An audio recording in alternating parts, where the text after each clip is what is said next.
자, 그럼 국가 경쟁력이 감소할 한국을 대신해서 어디에다가 돈을 옮겨야 될까요? 물론 가장 많은 돈을 배분을 해야 될 곳은 미국입니다. 너무 당연한 얘기인 것일 수도 있는데요. 하지만 우리는 장기적으로 그 돈을 계속 투자해 나갈 것이기 때문에 왜 미국에 투자를 하는 것이 더 좋은 것인지, 그리고 또 안전한 것인지, 미래의 발전 가능성이 오히려 한국보다 더 높은 것인지 알아야 됩니다. 왜냐하면 투자하고 있는 과정에서도 예전에 있었던 닷컴 버블이나 혹은 서프라임 모기지와 같은 대형 경제 위기로 인해서 언제든 주가가 곤두박질 칠 수 있기 때문이에요.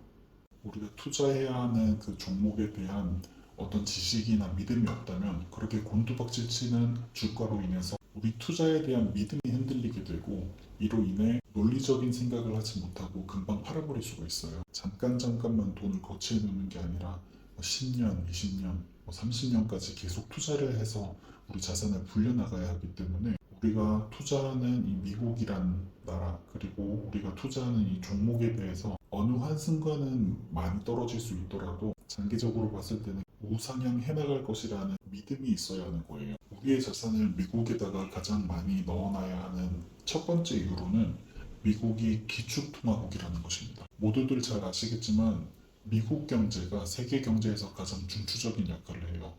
미국 달러는 세계의 기축통화로서의 지위를 가지고 있기 때문에 연준의 통화 정책은 글로벌 금융시장에서 아주 직접적인 영향을 끼치게 됩니다. 그리고 우리나라와 같이 자원이 부족한 나라 같은 경우에는 미국의 연준의 어떤 통화 정책에 따라서 우리의 변동성이 매우 커지게 돼요. 좀 극단적인 경우긴 하지만 러시아의 경우 현재 미국을 포함한 국제사회에서 많은 제재를 받고 있음에도 불구하고 나라에서 생산되는 자원이 워낙 많기 때문에 여러 가지 탈출 전략을 세울 수가 있죠. 그냥 버틸 수도 있고 혹은 중국이나 인도에 자원을 판매함으로 인해서 이 전쟁을 계속 지속해 나갈 수 있는 상황입니다. 하지만 우리나라와 같이 자원이 없는 나라는 미국 연준의 통화 정책에 의해서 아주 갈대처럼 흔들리게 됩니다. 이렇게 기축통화국의 위치를 가지고 있는 미국은 미국이란 나라의 경제 상황에 맞게 통화 정책을 자유롭게 수립할 수가 있고 그로 인해 재정적인 안정성이 훨씬 높다고 볼 수가 있는 거죠. 두 번째로는 미국의 기업 문화를 들 수가 있습니다. 우리나라의 경우에는 기업 문화라고 하는 게 정말 발달되어 있지가 않아요. 실제로 뭐 중국과 거의 비슷한 정도라고 하니까 알만하죠. 우리나라의 경우에는 회사의 자산을 회사가 성장을 해나감으로 인해서 주주에게 환원되는 게 없어요. 회사의 자산은 오너의 자산이라고 생각하는 그런 기업 문화가 팽배해 있습니다. 그에 비해서 미국의 기업 문화는 혁신, 경쟁력, 그리고 주주의 가치 극대화에 중점을 둬요. 이런 기업 문화는 미국 기업들이 지속적으로 성장해 나가고 새로운 시장과 기술에 적응할 수 있도록 독려할 수 있어요. 주식이 성장해 나감으로 인해서 주주에게 환원을 그러니까 이익을 배당한다던가 자사주 주식을 매입을 한다던가 혹은 투자를 확대한다던가 기업 가치를 장기적으로 높일 수 있도록 기업 문화가 형성되어 있어요.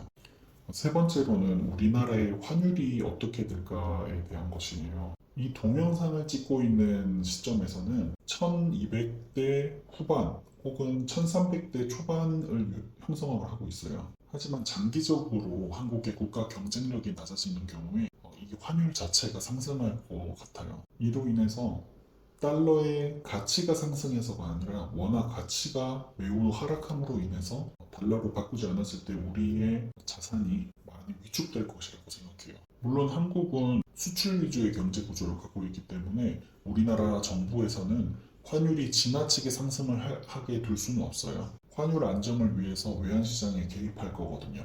하지만 장기적으로 봤을 때는 외환 보유고가 줄어드는 경우에는 점차적으로 환율이 상승할 것이라 생각해요. 미국에 대한 어떤 장점을 알아봤으니까 미국의 어떤 부분에 투자를 할 것인가에 대한 것인데요. 경제 전문가가 아닌 경우에는 미국의 지수 추종 ETF로 투자를 하는 게 가장 맞다고 봐요.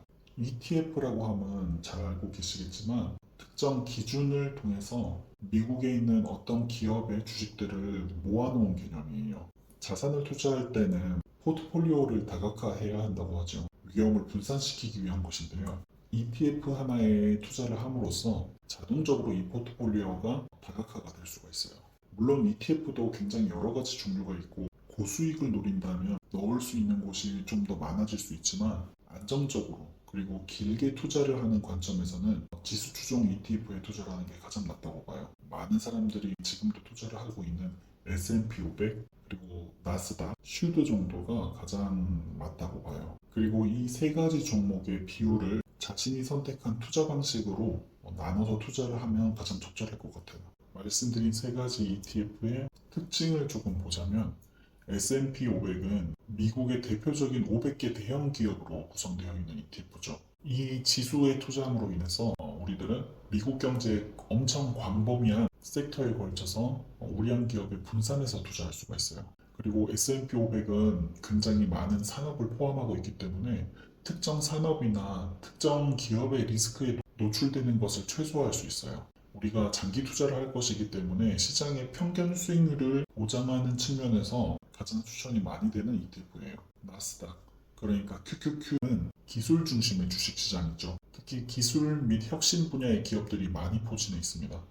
그래서 우리는 나스닥에 투자함으로써 첨단 기술과 혁신 산업에 베팅할 수 있는 거예요. 특히 요즘과 같이 AI 산업이 태동기에는 본인이 AI 산업에 확신이 있다고 하면 QQQ의 비중을 늘려서 베팅해 볼 수도 있겠죠. 세 번째로 슈드는 고배당 중심의 ETF죠.